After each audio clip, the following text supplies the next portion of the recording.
slow. Footprints deep where no man should go. Cold winds howl through hollers and brooks. Whispers of Bigfoot in the way it looks. Myths, monsters, and bullets in the night. Under a pale moon, strange glowing light. Truth out there like a blade it cuts. Myths, monsters, and bullets run amok.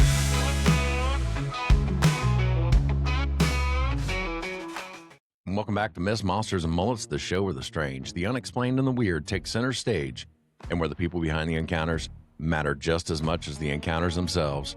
We're not just here to talk about what was seen, we're here to understand who saw it, how it changed them, and why it still matters. Before we get started, quick shout out to our supporters over on Patreon. If you'd like to help keep the show independent, ad-free, and unapologetically weird, head on over to our Patreon. You'll find members episodes, early access to all the public episodes, and bonus material you won't see or hear anywhere else. If you've had an encounter or something strange that you've just never been able to explain, I want to hear from you. Email me at mythsandmullets@gmail.com. That's mythsandmullets@gmail.com. Your experience could be featured on a future episode. It's coming up fast. Mark your calendars. June 6th, 2026. I'll be speaking at the Arkansas Cryptid Fest in North Little Rock, Arkansas. If you're into cryptids, folklore, and listening to great speakers, that's where you need to be. If you haven't yet, make sure you've hit that subscribe button. Make sure you're following me on all your favorite podcast platforms. Give this episode a like, leave a comment, leave us a review. That'll help us with the algorithm, and that's the best way to grow the show. Make sure you check the descriptions on all my episodes. Down below, you're going to find a list of all my favorite podcasts, from Nevermore Hollows, Drunken Cryptids, Chumming with the Spirits, Ghost Gossip, and so much more. And while you're over there listening to their shows, leave them a comment and tell them John sent you.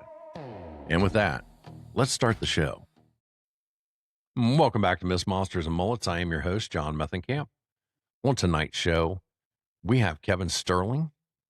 He is the author of In Search of Giants.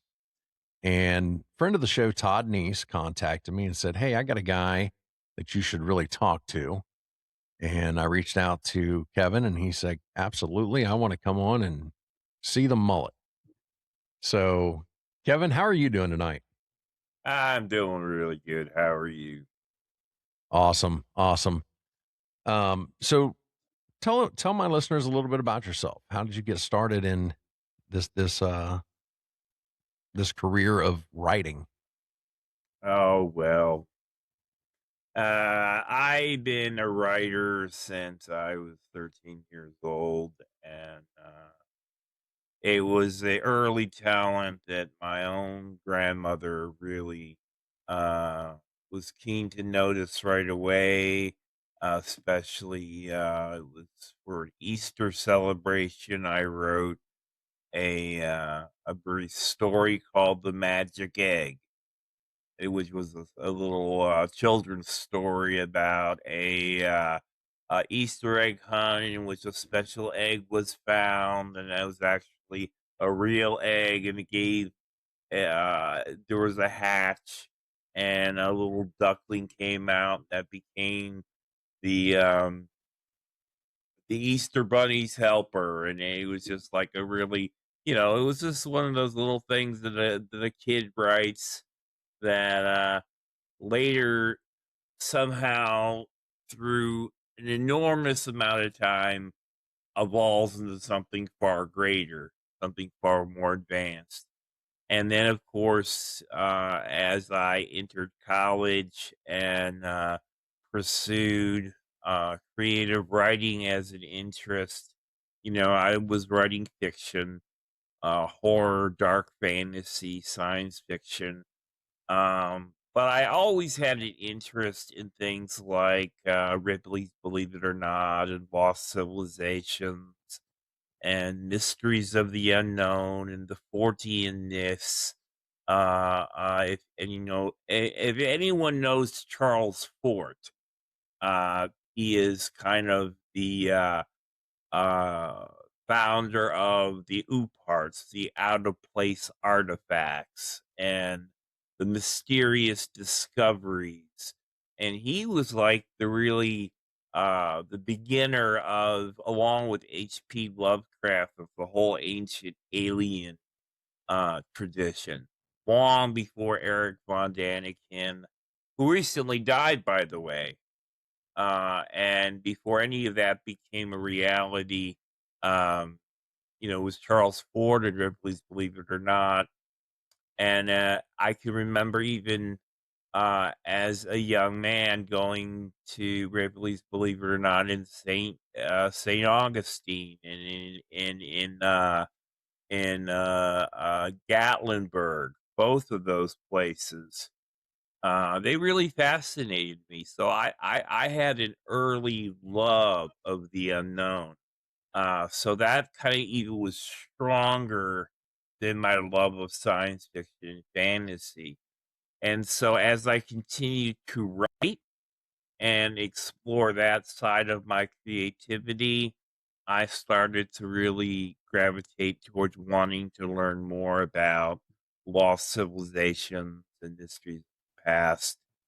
And of course, as time went on, other authors started to become known to me. Graham Hancock, Robert Buvall, David Childress. And I was really fortunate enough uh, in my earlier years to actually meet some of these individuals for television. When I worked for public access, I was able to interview Graham Hancock at one point. So it was a really great experience. And I grew up in Ocala. Later on in my teen years, or before my teen years, my preteen years, I moved to Tampa Bay, Florida, lived a number of years there. And then when I was 16, we all moved to the Ozarks. And I've been here ever since. Been my home.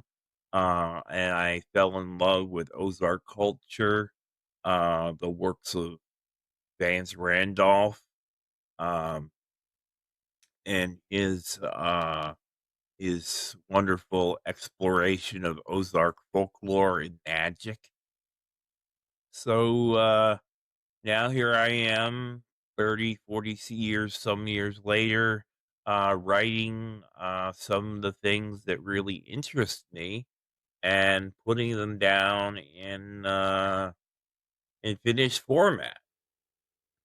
So you didn't start out writing about giants, though. No, I didn't. I started out writing about, space and space opera primarily, like Star Wars. I wanted to be the next George Lucas. So I was writing about, space pirates and heroic warriors and knights of old with laser swords and trying to be kind of create a world that was like George Lucas's Star Wars, but uniquely my own. Gotcha. Basically, that's what it was. So have you done anything? Have you written anything, like cryptid related or UFO related or anything like that? Well, right now, I am for the first time really starting to get into the cryptid and UFO market. I already came out with a book called Alien Harvest, the Ozark Connection, and that's available on KDP, Amazon, as a Kindle. It's a collection of short stories based in the Ozarks about alien abductions and other things related to UFOs, cryptids, reptilian extraterrestrials attacking individuals, and things like that. I also wrote a horror novella called The Dead Hand, which is part of my Ozark horror stories. And it's not uniquely Ozark. However, it is taking place locally here. and the town of White Oak, which is my own mythical Ozark town. Uh, cons- uh, Relative to how Stephen King has Castle Rock as a main location for his novels and so. Well, one thing with that is, if you accidentally come up with a character name and they live in an actual town that you're using, you know, that can get kind of dicey if It can, things kind of line up with their life, and then you're getting a lawsuit slapped on you. So you come up with a fictional town, you know, then yeah, it's all just happenstance that stuff like that happens. exactly, Yeah. and yeah, it is true because there's a lot of people in White Oak that reflect real people in Harrison. So it doesn't take rocket scientists to figure out who's who. You know? Yeah. Sometimes art imitates life. Yeah. So let's talk about giants. What got you into the giant lore and research? Well, it began basically probably around 2011. I started to research giants. They were talked about in several books by David Childress, and he really started me wondering about this topic. And then they had several um, stories about giants on Ancient Aliens, and I watched those episodes. But I wasn't really satisfied with their argument. Basically, their argument was concerning the Anunnaki, that they were reptilian extraterrestrials, and that they mixed their DNA with primitive humans or produced Homo sapiens. And that was largely based on the works of Zachariah Sitchin, to the point that they almost used him as the Bible without exception.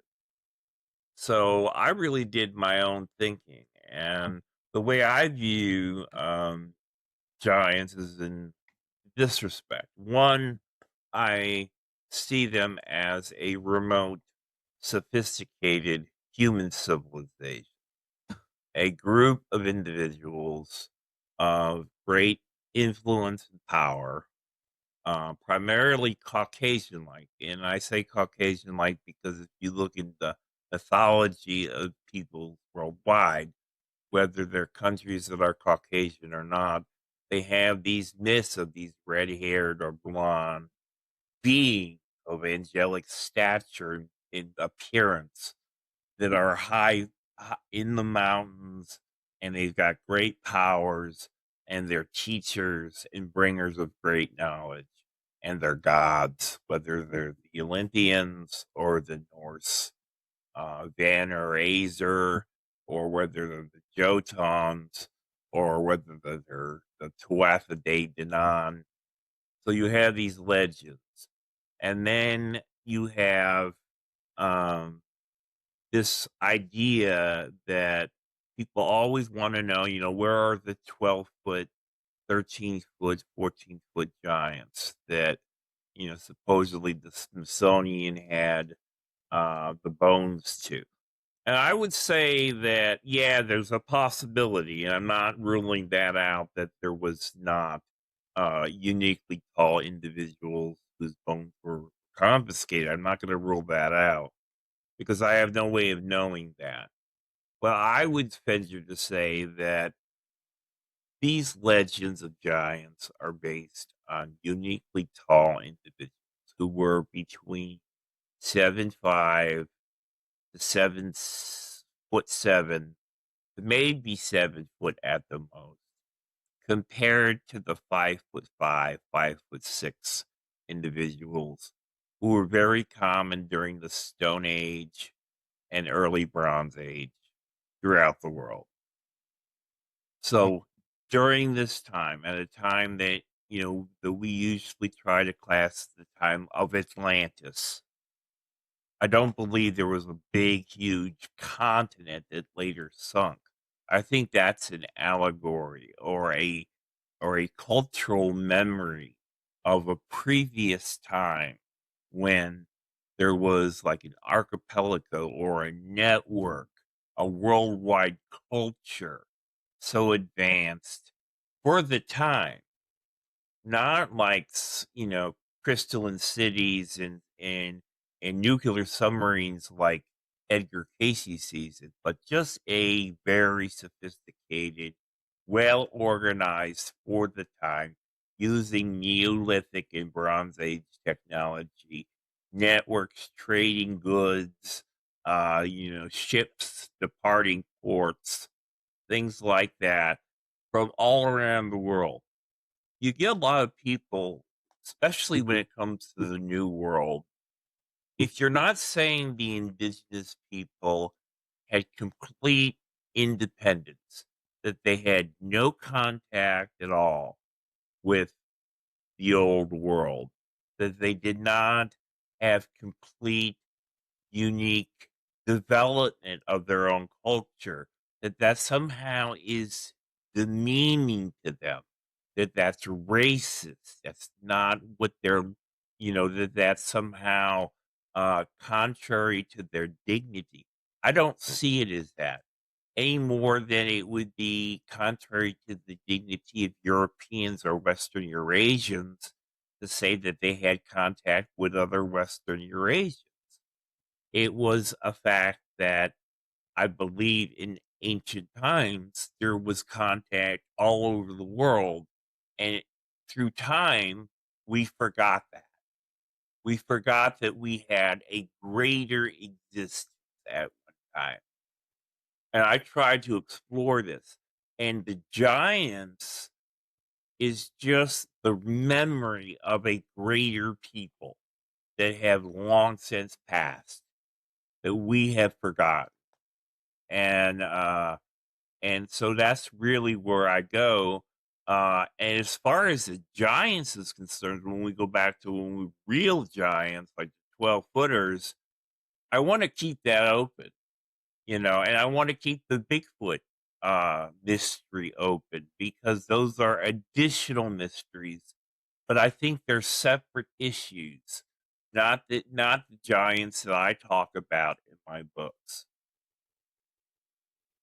Where do Nephilim fit in? Well, the Nephilim are the creations of the sons of God and daughters of men in the Bible. And it's only mentioned very briefly. But in the book of Enoch, it goes in depth.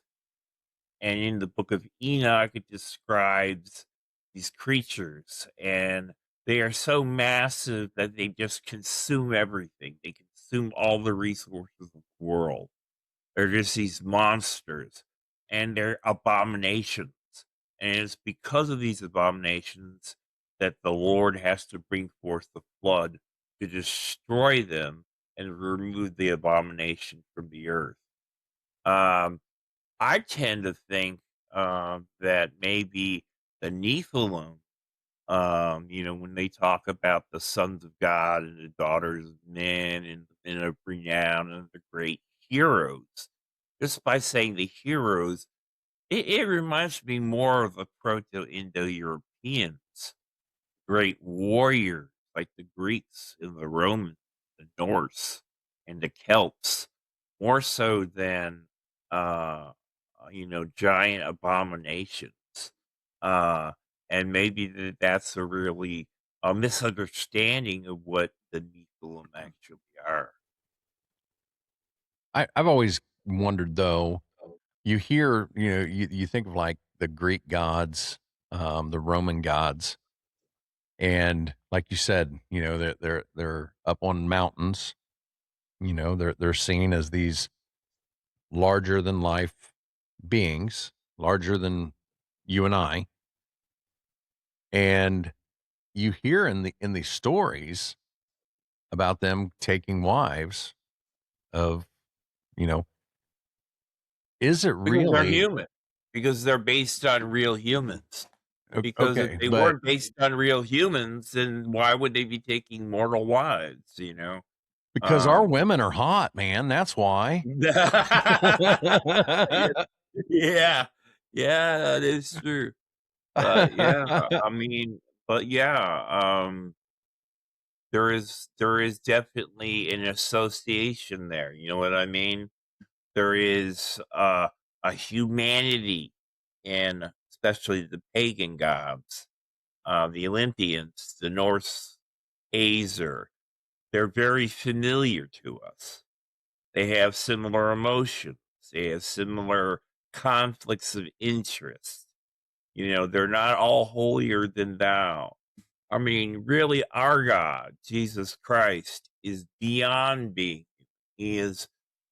He is. You know, he can undo. I mean, he endured tremendous pain and anguish and didn't strike out. But the Norse and the Olympians, you mess with them, they will destroy you. And because uh, they are not godlike, they're not holy, they are us. They are just another set of humans with just unique powers who can strike out. And that's another thing that I have a hard time with the ancient astronaut theory is if they're so alien, they're extraterrestrial, why then are they depicted as being so human-like? They definitely don't look like gray aliens, and they're not depicted as such. Any depiction of the Olympians, they've got golden blonde hair, and they look more like the Nordic aliens than they do the grays. And so, yeah, I mean, and they just have this great this great Western humanity to them that is so apparent in everything they do. And you see this also in some of the Eastern myths too. And then you have Atarasamasu. Excuse me if I don't pronounce that correctly. She's Japanese goddess um, of the sun. She's the sun goddess, and she's depicted as uniquely European in appearance. And so you have these definite anomalies among uh, the Eastern traditions of gods. But they appear the Yellow Emperor with could be a reference also to his golden hair, not just his attire or his status. So you have that as well. Now, you were talking earlier about um, how, and it's usually people who are trying not to offend people say some of the most offensive things. But you know, I've had um, Native Americans on my show, and for people to say that it's offensive to the Native Americans that they, you know, they had their own culture and they didn't have this contact with, you know, everybody else. That's the exact opposite what I hear from Native Americans. Well, that is true because they say that, you know, like even you ask them, they're like, oh, yeah, there were people here before we came here. You know, when we came here, there were these red-haired giants, and there was this people and that people, and this people came from over here, and it's all through their traditions. And we have these great teachers who came from beyond the sea, and you have that. Or even when it gets into the ancient alien type theory, they talk about celestial beings coming from the skies. So their mythology is filled with visitors and interseers and participants in their culture. It's more or less the progressive anthropologists who try to push this type of of idea of the indigenous people as being forever isolated and by themselves. Yeah, absolutely.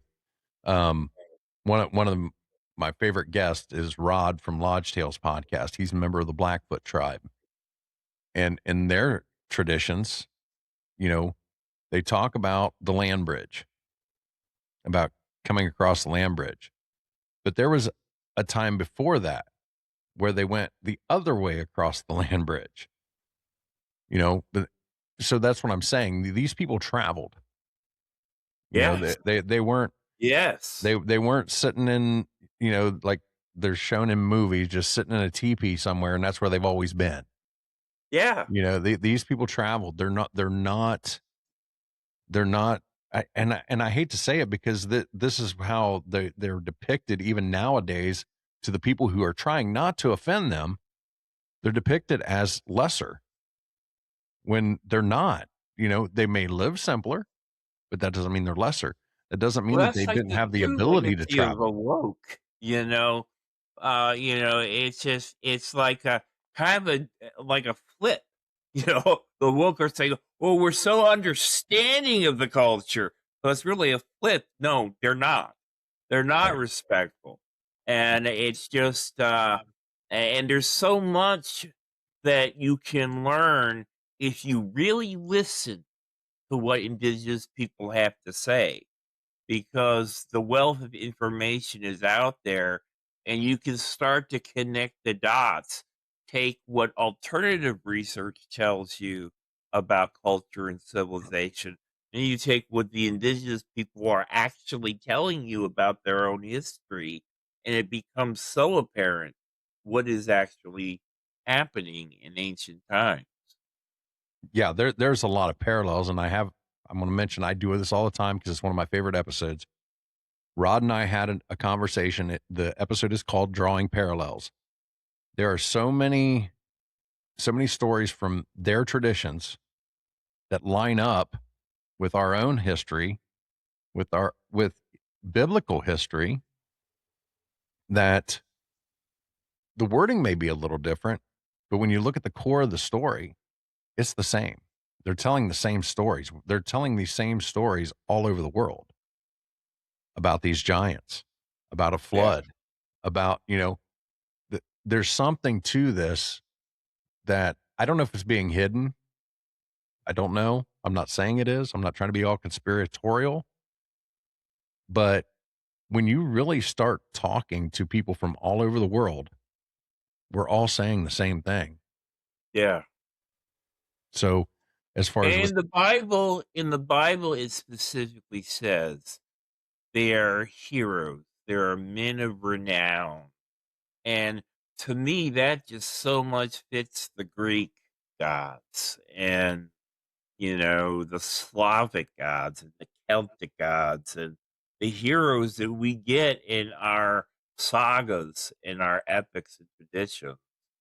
And I think there's got to be a link between what we're seeing in the gods of tradition, the giants, and the peoples of earlier times who were of the warrior tradition, whose great deeds and maybe high stature were later immortalized in our traditions to the point that they became superhuman in our memory.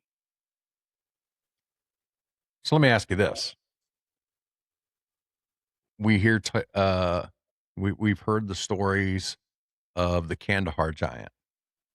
We hear stories even now about mountain giants in Canada. They're put in the same box as Sasquatch. Do you think that there could be any validity to there still being giants today? Well, yes, but you see, the way I look at it is the mythical giants, the giants that are culture bringers and the ones who are men of renown and uh, the great civilized, that's a separate set of giants compared to the ones that you think of as the Sasquatch, the Yeti, the mountain giants. Those giants are on a completely different level. Are they real? Yes, I do believe they're real. I have no doubt that they're real. I mean, when you look at the evidence, when you look at the sightings, people are seeing something. They're not just out there imagining that many sightings, that much evidence, that much credible eyewitness accounts. It's definitely happening. And when you think about Andrew Collins and Gregory Little talk about the Denisovans, um, you talk about primitive human beings. If they came across the Bering Strait and then were put in isolation for hundreds of thousands of years, they most certainly could have evolved into a certain type of form. I'm writing a book right now about Homo borealis in Antarctica, about a sighting that has been recently documented about something going on down there. And it is part of this new book coming out with a number of sightings, not only of Homo borealis, but of a number of other creatures, if it will. And I talk about in this book UFO encounters and the rumors of pyramids beneath the ice and habitats. So that's all coming out. In fact, that's the next book of mine that's going to be released within the next few months. And but yeah, in my book, the Homo borealis is descendant of the Denisovans, but it's kind of a degenerate form of that. Rather than being a uniquely intelligent form, it's a more of a guttural form of hominid. It's more of a very animalistic form, and it was evolved over time to withstand the great cold that's down there with blubber and fat and hair and very different and very much more massive in size than the Sasquatch. You almost described me with the blubber and the hair, and maybe I was evolved to live in Wow, Antarctica. well, I'm the same way. So getting back to the giants, um, what kind of research did you do? Did you go anywhere to research? I've been talking to a lot of people. I have to admit that I have poor health, so I'm pretty much an armchair internet investigator. So I'm on the phone all the time and I'm on the internet all the time and I'm in constant communication with as many people as I can who are either whistleblowers who are involved in various forms of research around the world. So that's where I get my stuff from, and I'm also a student, so I have privy to have the databases of universities to do my research and things of that nature. So let's get back to writing. Um, what was your biggest challenge writing this book? Um, the new one or this one? The giants. Well, it really wasn't because I had already done a lot of work prior to writing this book. And so this book pretty much grew out of work that was already finished. So it was just a matter of getting the notes together. I took a few of essays, articles, papers, that had already been written, and I readapted them for this book. But after I was done, what I thought would only be around 250 to 300 pages ended up to being close to 600 pages. Oh, wow. It's a massive book.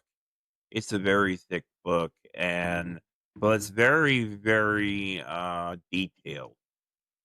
I talk about the Antarctic mystery. I talk about the pre-Adamic peoples. I talk about all the mythologies. I talk about the lost continent of Thule and North. I talk about the Alaskan pyramids. So I go into great depth, not only about uh, the giants themselves, but the lost civilizations, Atlantis. Um, all of that is part of this story that just comes together and is presented as a single package. So you said that you had a lot of this research done. You was just putting it into to Yeah. book format. But I'm sure that you were doing other research along the way. Was there anything that like surprised you that like you didn't know already when you were putting this book together?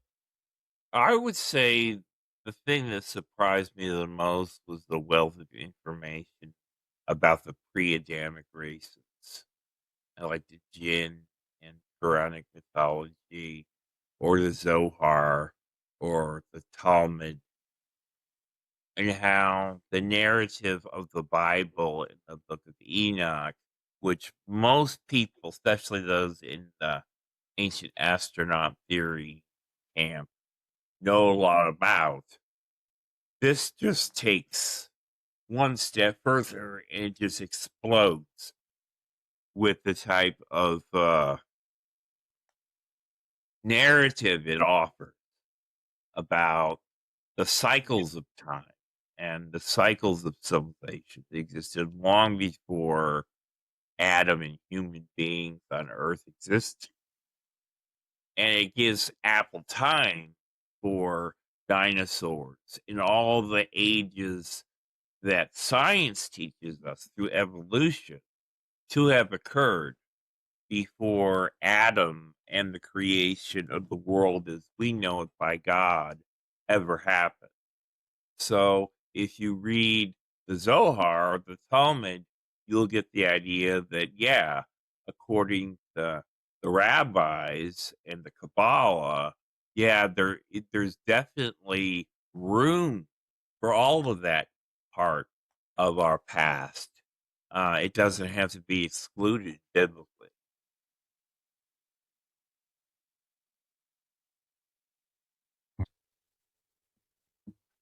So where do you see this story going? What happens next with the giants?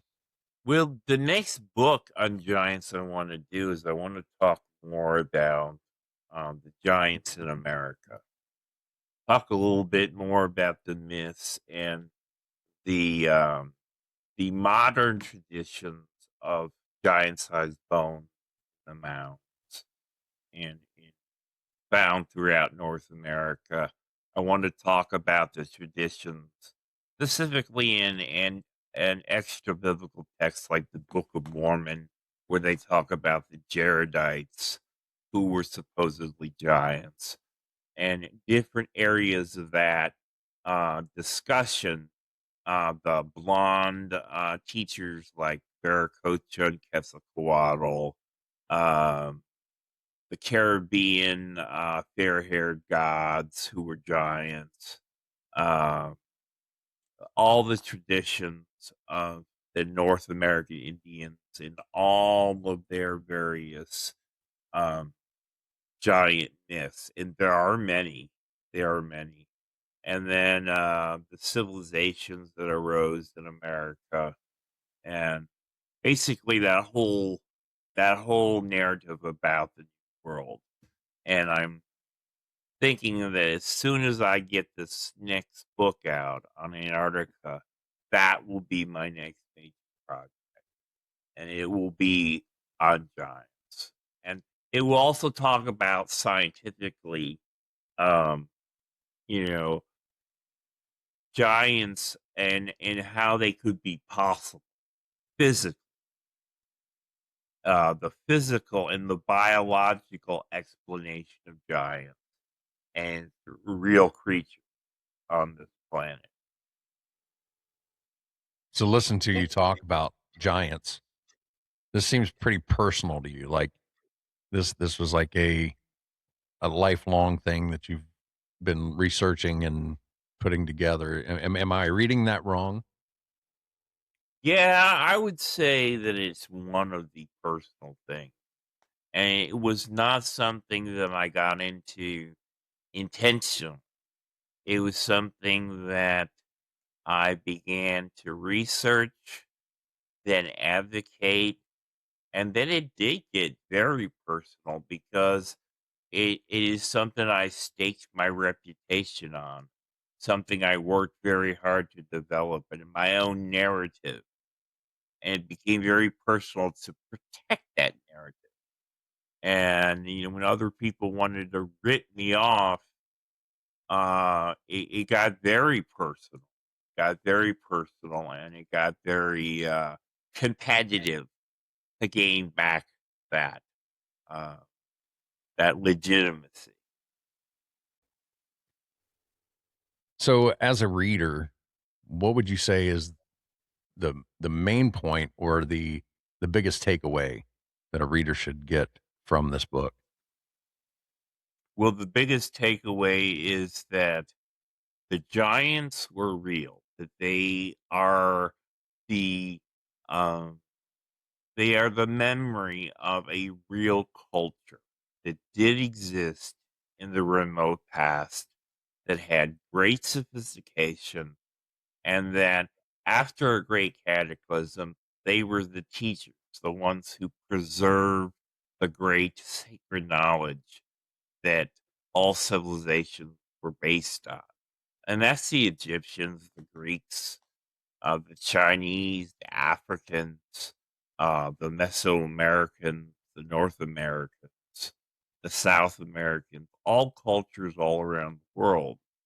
And secondly, that our traditions of a lost civilization, Atlantis, Thule, Lemuria, Mu, whatever you want to call it, is not so much a place as much a time and a form of civilization that once existed.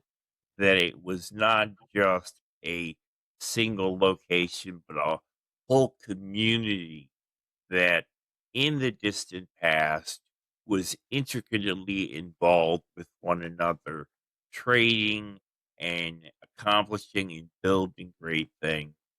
And that was the root of that civilization.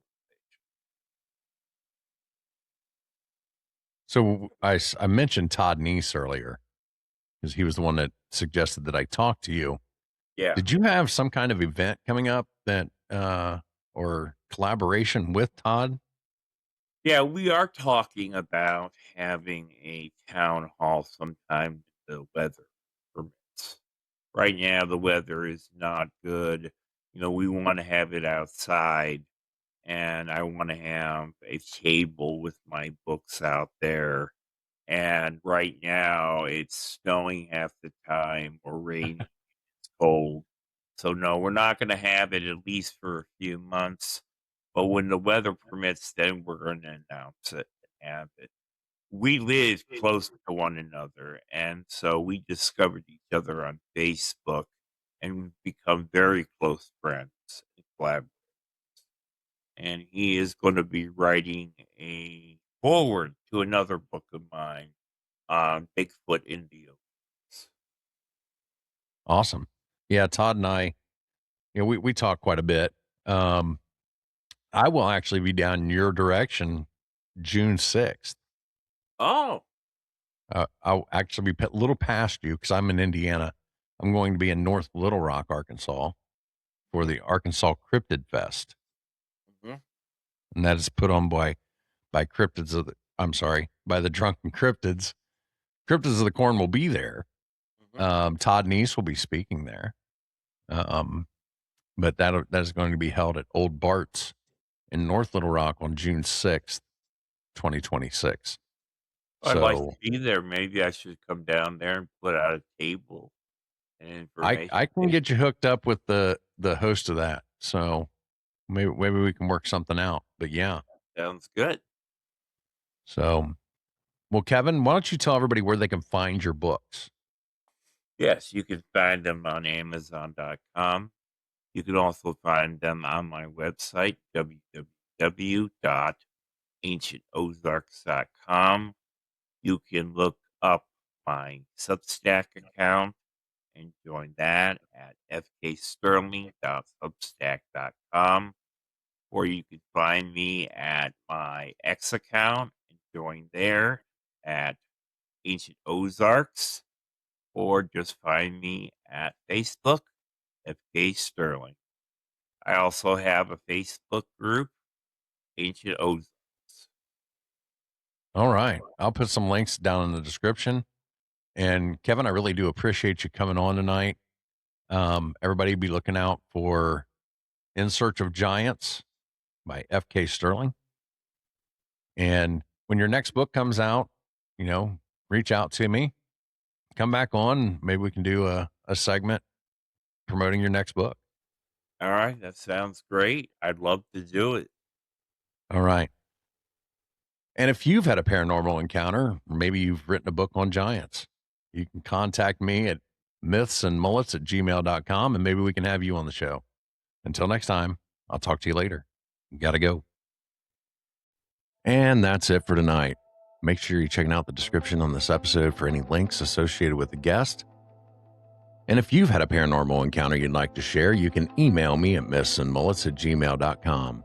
Good night, everyone. Shadow in the pines, lurking in the dusky air. Bigfoot stomps through the woods like he don't care. Lights in the sky flash green, then blue. Aliens descending with a secret or two. Whispers in the breeze, cold fingers down your spine. Ghosts in the graveyard, twisting through time. Eyes wide open in the dead of night. The myths and monsters give them one hell of a fright. Oh, Myths, Monsters, and Mullets podcast, spinning wild tales of a future and a past. Hosted by John Methenkamp's fiery soul. He takes us where the wild unknown flows. Oh, Myths, Monsters, and Mullets podcast, spinning wild tales of a future and a past. Hosted by John Methenkamp's fiery soul. He takes us where the wild unknown flows. Down by the bayou, you hear a raspy growl. Swamp gas glowing as the coyotes howl.